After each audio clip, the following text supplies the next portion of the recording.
Chris here, and we're going to talk about DC Icons Book 1, Wonder Woman Warbringer by Leigh Bardugo. I actually haven't read any Wonder Woman comics, I am ashamed to say. I've not read a lot of Wonder Woman in comics at all. I haven't read any Justice League comics. The only reason I'm going to be reading one soon is because of the Ray, to be honest.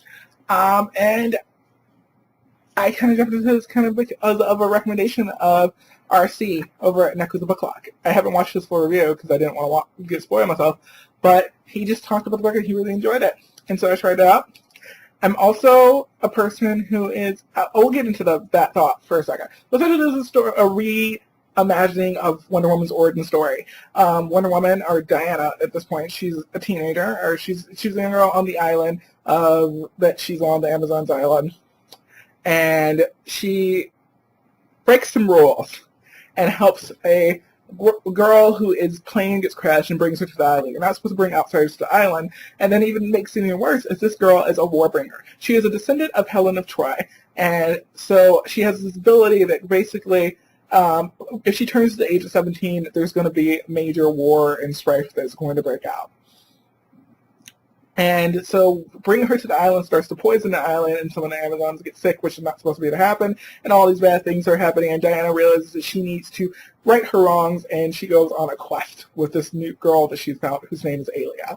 I wasn't sure how I was going to feel about the story, but I ended up absolutely freaking loving it, because Leigh Bardugo did an amazing job with Diana, but she also did an amazing job with making these original characters that were characters that I really enjoyed and wanted to follow. And usually you have these people who make if you make an original character for some origin story, it might not be like absolutely amazing, but Alia and Wonder Woman's friendship, Alia and Diana's friendship made sense. It worked.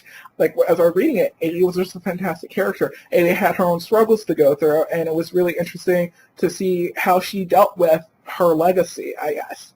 Alia is also a character of color, so it's Nim and Jason as well, I guess, then, yeah? Yeah, I believe so. There's like a very diverse cast of characters that Diana gets herself involved with in the story. Nim and Theo, great in a lot of ways. Theo was a character that I didn't really feel completely was necessary for a lot of the story, but when it gets down to it, I felt like I liked his place in the plot for certain things.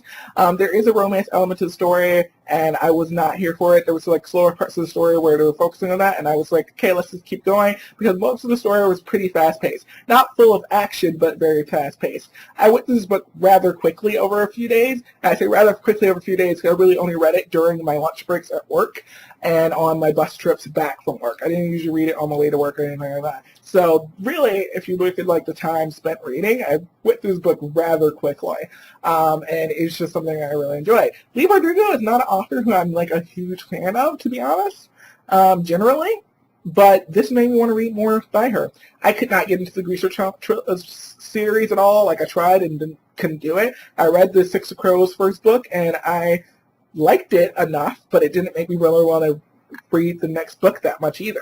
It's one of those books where it's like, is it a series I'm probably not going to finish? Yeah, I probably won't finish Duology. But maybe I will now, because I just thought Leigh did such an amazing job with the storytelling and the story, the pacing, the characters, the plot, the twist. It was all done extremely well. The story that made me want to see more in a good way. It made me want to not only read more on Diana, when we want to go and read some Wonder Woman things and maybe see some things like that, but it even made me very intrigued in these original characters and want to see more from them. I'd read an entire Alia book. I'd read an entire book on Alia that's like another one that didn't even have Wonder Woman involved, to be honest. I would. Like, it's just like her and her life and like going forward from this point, I would read, because if Leigh Bardugo wrote it, because she does such an amazing job with the character.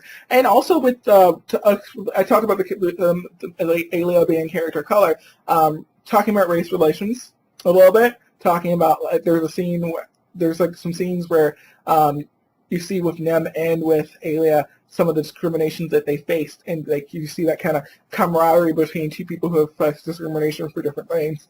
And I felt like Leigh did a fantastic job with that. I was a little shook. I was like, this is great. I don't know. Maybe I'm just like completely blown away. but it was probably one of my better reads that I've read recently, in the last few months, actually. It was really, really fantastic. So I really enjoyed it. I hope you all check it out if you have been interested in it at all. I don't think I'm going to be reading any more of the DC Icons books. I know that the Bruce Wayne book, I think, is written by Maria Liu, which makes me a little bit more intrigued by it, but I'll see what the other ones are. I don't really think I'm going to be reading any more of the DC Icon books, but we'll see. If you have read more of them and you enjoyed them, you should tell me in the comments if you think I should read any more of them, and I will see you all in my next video, I guess. So, bye.